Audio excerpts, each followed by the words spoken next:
Stories are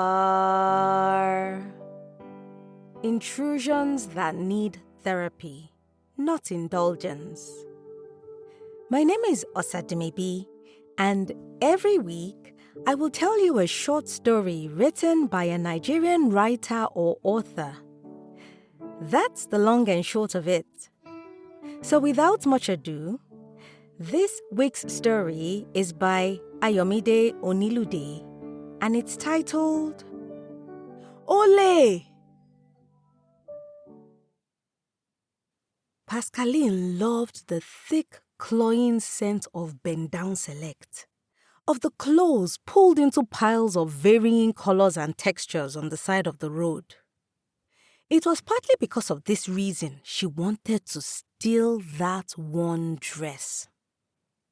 She had been eyeing a maxi dress for 2 weeks now, passing beside the shopping complex, which was an assortment of jumbled shops and kiosk containers piebald with rust by the roadside. The dress was beautiful, a dark material looking close to satin, but not quite. Pascaline had even dropped by one time and met a young Igbo man there, speaking back to her in heavily accented English when she asked him for the price.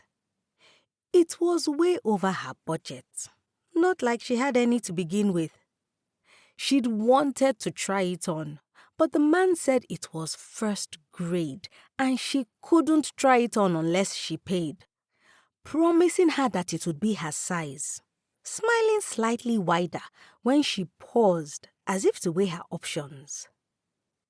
The day she wanted to steal the dress, not even the smell of dried clay and the whirling dust devils of Nsukka could mask the perfume of the clothes.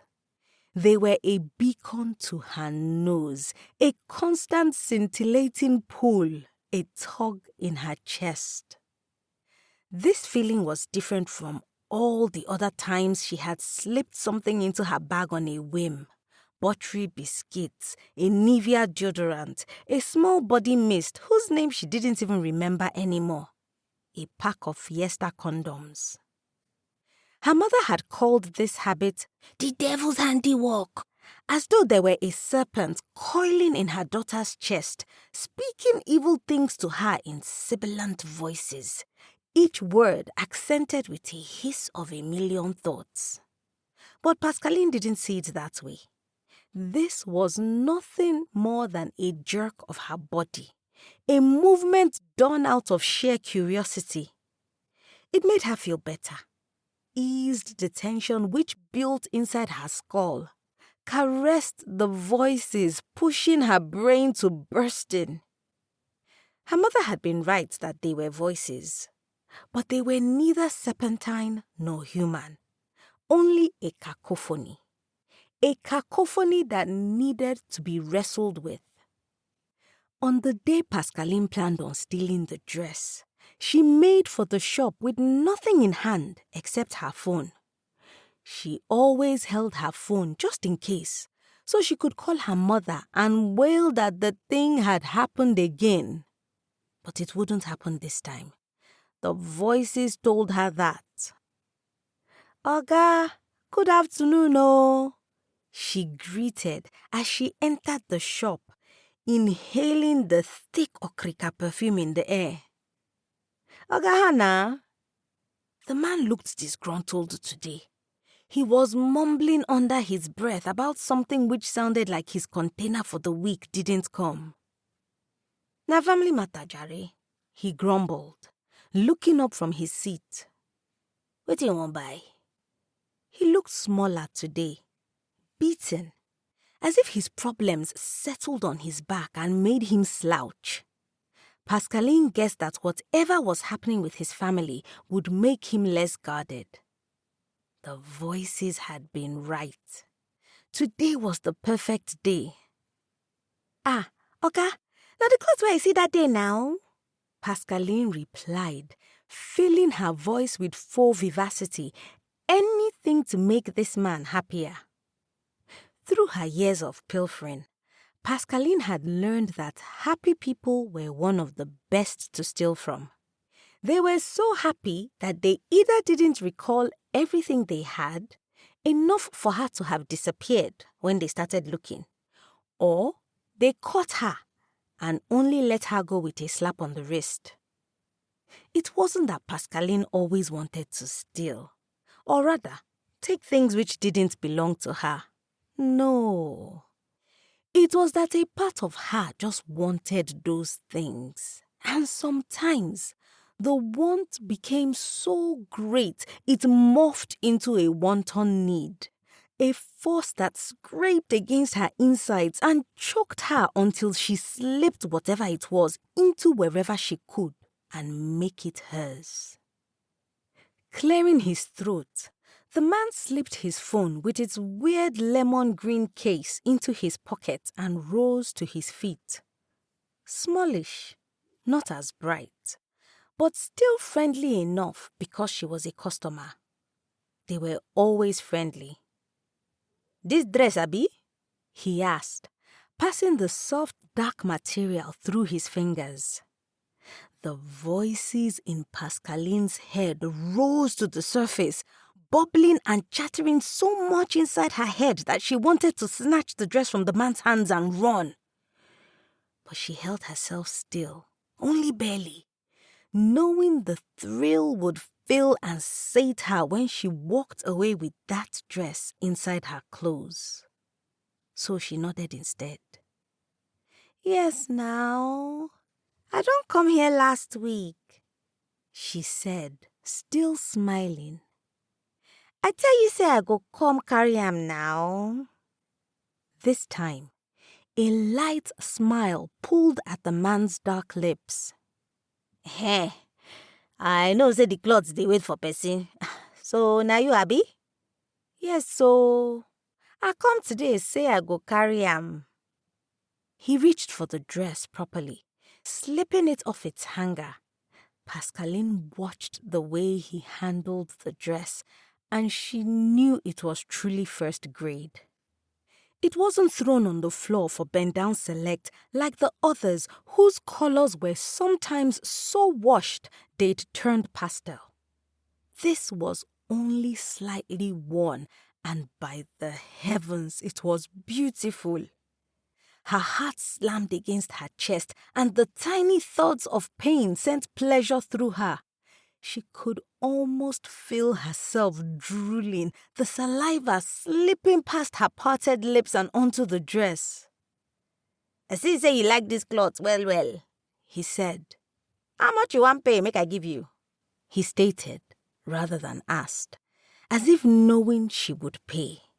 She smiled at him as she'd done before, but this time she made it knowing. Anyone who had seen her would know she really wanted the dress. "Oga, I know to get money, oh," she replied softly, letting the shyness slip. "Ngwa, call your own price first, make we talk." "Oya, bring 5K. Now because say na you, oh, if na any other person, I no go even sell am that price at all." "Oga, give me 3K now," she pleaded. "I won't even wear am today go my man house. He don't dey expect me even." This was a lie, of course. Only one of the many she told that day. First, she told her mother she was going to a friend's place down the street. Then she'd veered away, taking the main street with the Udala tree, crossing the road and down to the Okrika market. And now, she'd told a couple more lies. But the man was none the wiser. If there was one thing Pascaline knew about stealing, it was how to find the right person to pilfer from. She watched for the telltale signs of friendliness, of freedom. She knew the different kinds of smiles and whether they were fake or not because she had practiced them in the mirror so much she knew them all by heart, all 1006 variations. She had learned to watch people's eyes, for they were truly the windows to their hearts. So, when this man's eyes turned glassy, she knew she had won. Glassy eyes meant acceptance. It meant want. She watched the milky sheen spread across his eyes, turning them to something blurry. "Oya, pay for 5, the man said. "Now wetin I fit do for you be that?" Oga, she exclaimed. "Na only 500 dey my hand wey I fit add, and na my transport money to go and see my boyfriend be that o. Shey make I kuku give you all the money wey dey my hand, make I come dey trek dey go my boyfriend house?" The man grumbled, but Pascaline knew it was all an act. People acted all the damn time, and she knew the buttons to press to get the right reactions. She had known that he would agree to sell from the first amount she said, but he had masked his happiness, hoping to get a better deal. Throw in a sub-story and everything will change. Pascaline knew that much. "Oya, bring am," he said. "Make I pack am for you." She smiled. "Na transfer I wan do o. Oya, call your account number for me." He called the 10 digits, smiling with every number. Pascaline unlocked her phone, opened her bank app, and actually entered the account number. She waited for his name to pop up. "Ngbojikwe Godwin, abi?" she asked. He nodded, his movements exuberant. "Yes, o. Make I help you pack am." She turned her phone around and showed him a screenshot she had saved earlier of when she sent her brother 3,000 naira, but without the name. The man smiled and nodded and proceeded to pack the clothes into the small nylon bag for her. "This thing never enter o," he said as he handed the dress to her. Okay, maybe na network," she replied, slipping her finger through the crack of the nylon.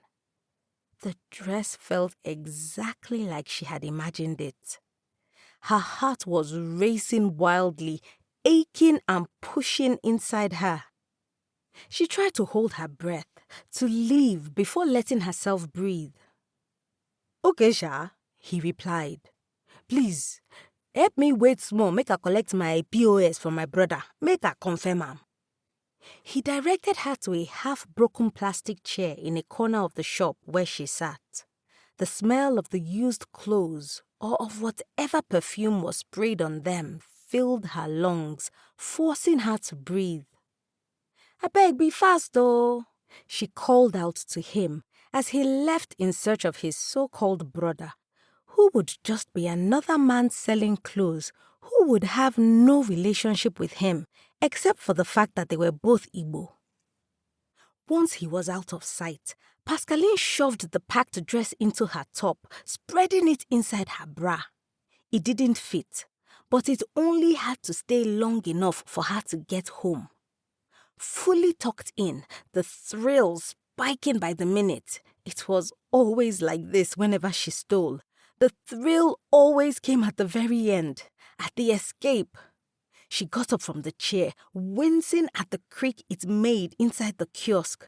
Then she slipped out into the throng of afternoon shoppers. Pascaline had made it to the end of the shopping complex when she heard, "Thief! Thief! Ole!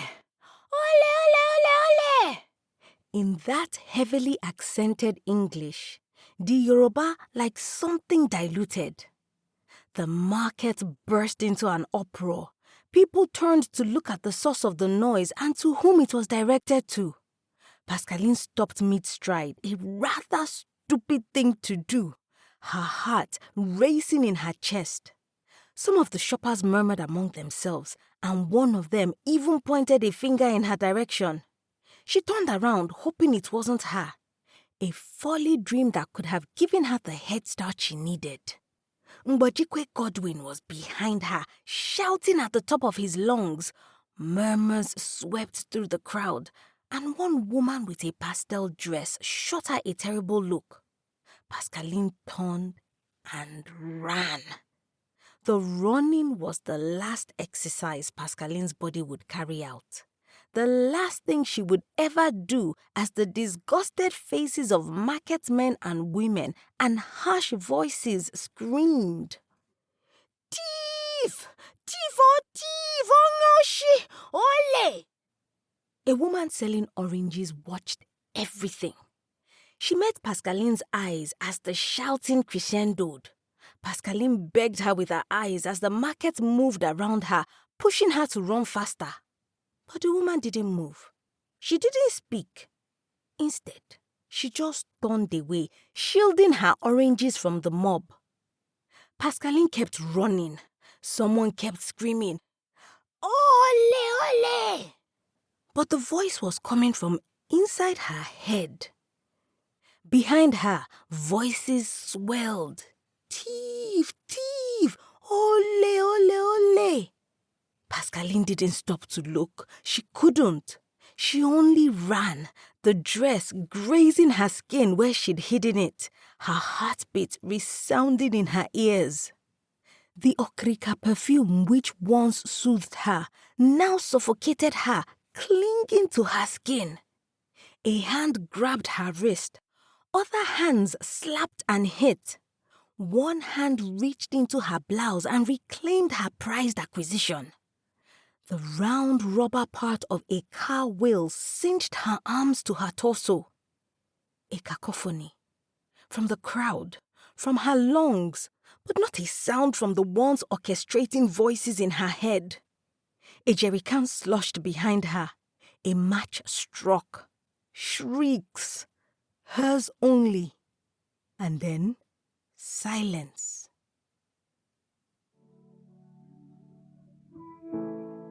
Ayomide Onilude is an Ibadan-based writer who manages to mix pharmacy and writing together. His works often explore themes of mental health, prejudice, and real-life situations. His works sometimes border on dark. But what's life if not dark anyway? When he's not dealing with pharmacy stress, he enjoys reading, spending time in his head, and most of all, writing.